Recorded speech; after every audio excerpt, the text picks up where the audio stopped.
So in the previous video, we looked at the bitwise operators, what do they do and how they work. In today's video, we'll take a look at some uses these operators have.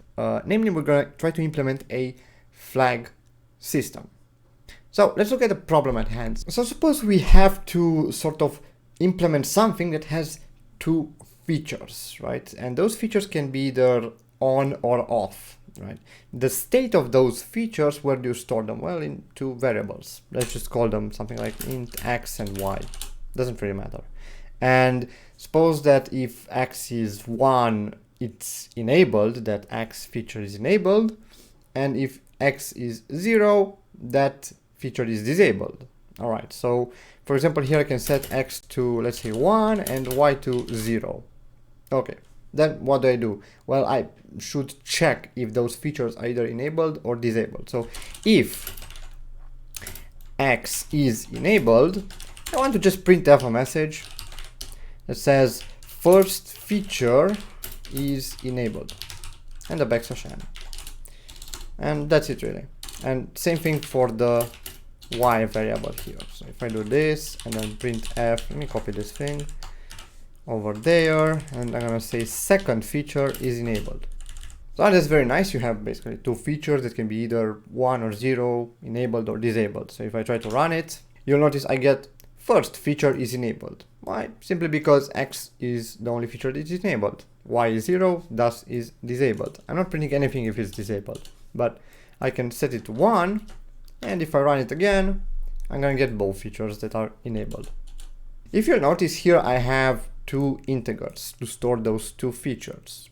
All in all, they take up, well, how many bytes? They take up usually, an int is 4 bytes, so it should be 8 bytes of memory. But you might notice that, well, they can only be zeros and ones, right? So each one of them, that means that we don't really need 8 bytes for that. We can just use, what, 2 bits, right? We just need 2 bits. With 1 bit, you set the first feature, and with the second bit, you set the other feature, and you're done. Right? The flag system, what it does is improve on this. So you might say that, okay, well, I shouldn't use ints, I should use chars or booleans if I have access to those. But really, those also waste space because I'm using 1 byte, so 8 bits, to basically just store either 0 or 1. Right? So that's still wasting some bits there. So instead of having a variable in which we have to store the state for every single feature, right? Imagine that there are like 30 features or something. We can simply use just one variable for everything. We can say here, I'm gonna just declare it unsigned int, but doesn't really matter. And I'm gonna call it flags, right? This is where the state of all those features are going to be stored in, okay? Now this flags variable has, well, how many bits? It has 32 bits because an int is usually 4 bytes. Nice, so that means that I can technically fit in 32 features inside of it. How do we actually do that? How do we use just a single bit inside this flag variable? Well, we can first assign it the value 1, and if we do that, you'll notice that in binary, this guy simply switches the last digit to 1 instead of a 0, right? So we can consider that the first feature, so that last binary digit, when that last digit is 1, we can consider it that the first feature is enabled, okay? Now, how do we check for that? That's where the bitwise operators come in. So we can say here, we can remove all this. We don't need this anymore. And we can say here, instead of x equals 1, flags, well, we could say flags equals 1 for start. And I'm gonna actually comment this out. And it will certainly work. So right now, first feature is enabled. And then if I set it to 0, this is also gonna work. But you might notice that I said if the last binary digit is set to 1. This if here doesn't check if the last binary digit is set to 1. This actually checks if the whole 32-bit value inside flags is actually 31 zeros followed by a 1, right? So how do we check if just the last digit is set? Well, we can use bitwise operators here. We can say if flags bitwise and 1 is not 0. And we also need to actually add a set of parentheses here. Okay. So what I'm really saying here is if the last digit, the last binary digit of flags is set to 1, then print this sentence, right?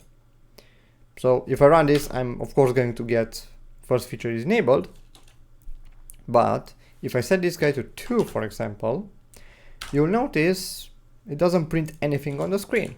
Well, why is that? 2 is actually in binary just 1 and 0, right? So if I make the calculations as I did with every single bitwise operation in the previous video, I'm gonna notice that, well, 1, 0 and 1 is what? The result is, well, here's a 0, so this is 0, 1 and 0 is 0, and 0 and 1 is also 0. So I'm just going to get 0.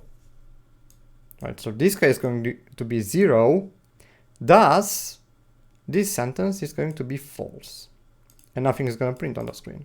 So now I'm checking for the last binary digit to be set in flags, but how about the other features? How can we set the second to last binary digit?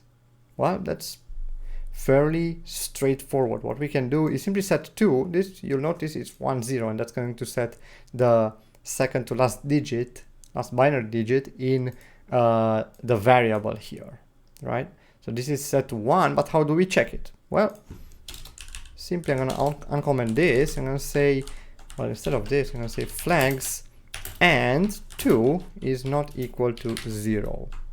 Right, so you might notice that 2, since it's 1, 0 in binary, it's also going to check if the second to last digit in flags is set to 1. So now if I run this, I'm going to get second feature is enabled. Now the interesting part about this is if I set it to 3, you'll notice I'm going to get both first and second feature that is enabled. Right, so I have performed sort of 2 if statements, but only using just one variable. So this is very memory efficient.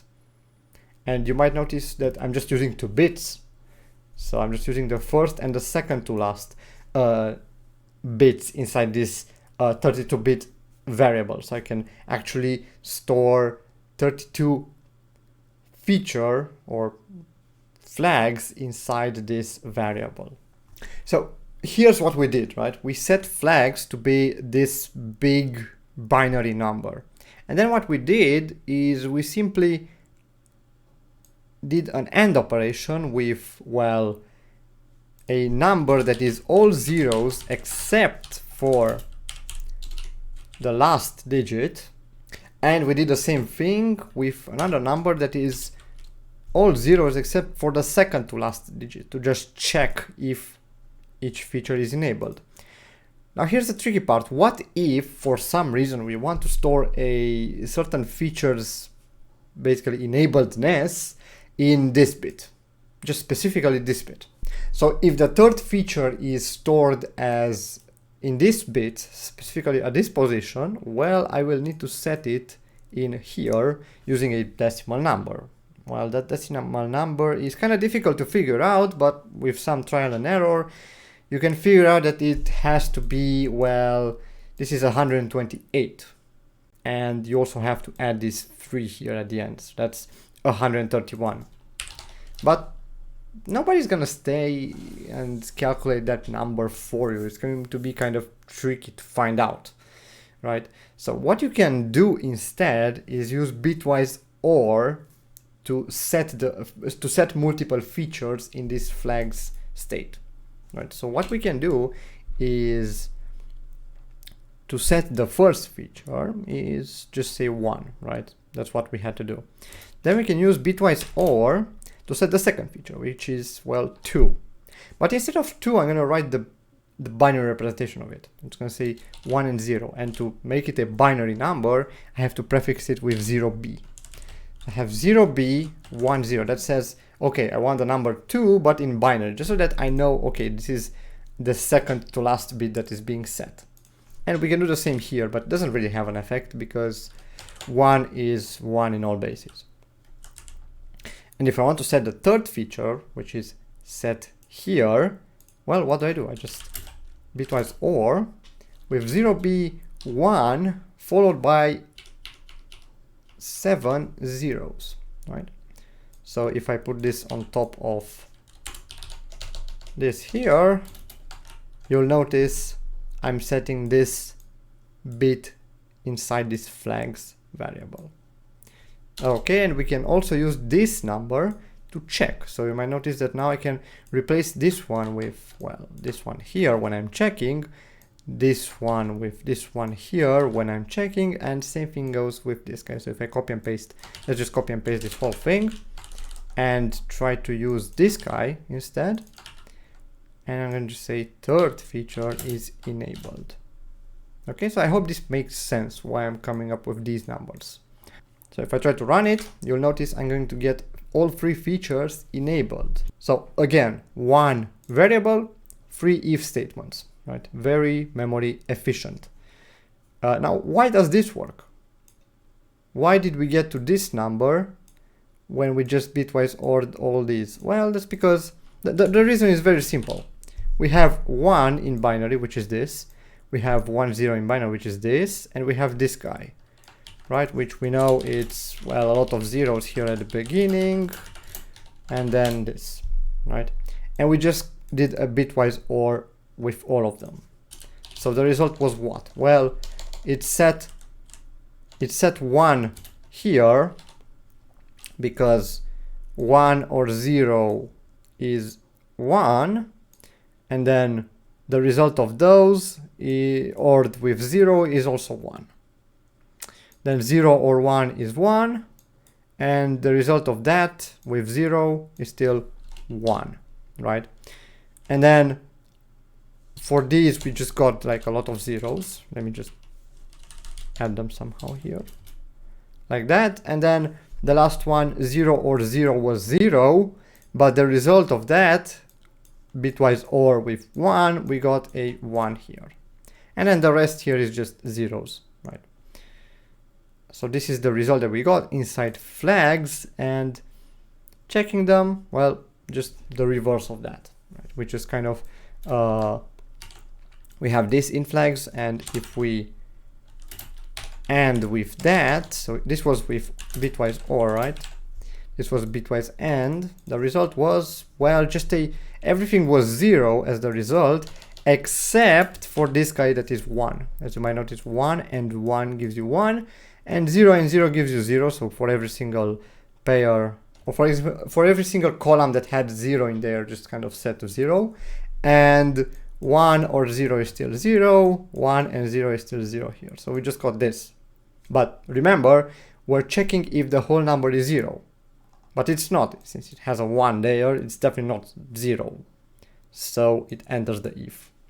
Or really here, rather. Now we can go one level further. So you might notice that, okay, now we know how to set the flags variable without actually having to set a single decimal number and having to figure out a sum of many numbers that are like arbitrary. But we still have to figure out the position of that 1 right here, which is kind of tricky. Now we can abstract all this so that we can simply use some const. I'm just going to define some macros here. So I'm going to say define, and I'm going to call it, let's say first feature, or first, let's say first flag. Doesn't really matter. And I'm going to assign it the value 0b1. If you don't know what this syntax means, it's a simple macro that is going to, what basically going to do is declare a sort of variable that is set to this value. Okay, you can check out a video up top about macros in C. But okay, we can just do this for every single number we have in here. Right, so we can say, okay, define that first, and then we can say here second. That is going to be 0b1 0, and then third flag we set it to be this guy. Now all we have to do is just sort of replace this 0b1 everywhere we find it with this macro that we have defined here. So we can just say that and that for the second flag, that and that, and for the third flag, that and that. And now it sort of looks better, right? It's more usable. You sort of understand that this flags variable stores the actual state of all the flags, and you simply have to bitwise AND with one of the flags and check if it's not 0 to check if it's, well, enabled, right? So now we know how to enable the feature inside flags, how to check if that feature is enabled. Let's take a look at how to disable a feature. How would you do that? That's kind of interesting because remember, inside flags, we have this number 1, then we have, what is it, like, I think this is, yeah. So this is the last byte of our flags. How do we actually disable, for example, this flag, this bit here? Well, we have this number, right? We have this second flag, which is this number in binary. Okay, so this is the second flag in binary, right? It's just followed by a lot of zeros here. And what if instead of zeros here, I have just ones? Instead of ones, I have zeros. Basically, what if I apply the not, the bitwise not operation onto this second flag? Okay, so we're gonna get what? We're gonna get a lot of ones, a 0 instead of that 1, and a 1 here. Okay. And now, what if we bitwise AND with the flags here? If I bitwise AND with the flags, well, we're gonna just get 1 here because 1 and 1 is 1, 0 and 1 is 0, and again, multiple times, then 1 and 0 is 0, and 1 and 1 is 1. So you'll notice I only have the third feature, which is here, enabled, and the first feature enabled. So I have disabled the second feature by doing this. So now to actually do that in code, all we have to do is say flags equals flags bitwise AND with not just second flag, but not second flag. So we have to invert, basically switch zeros with ones inside second flag so that we get this number, and then we just kind of bitwise AND with it. And that's how you would disable the second flag inside our flags variable. And if I try to run this, you'll notice I'm going to get just the first and the third feature. That is what you have to do for really with any flag. First flag, third flag, and so on and so forth. To enable it back, well, what do? You just say flags equals flags bitwise OR second flag. So the same thing that we did here. So if I try to run it, I'm going to get again all three features because I just disabled it and enabled it again. Now one more thing, in actuality, inside these if statements, inside the conditions, you don't actually need to check if it's not equal to 0. By default, the if statements are going to do that. So you can simply remove this altogether and just have this simple line of code. Right, so I can just simply remove all this everywhere, and it's going to be much more clean. Right, so if I try to run it again, it's going to do the same thing.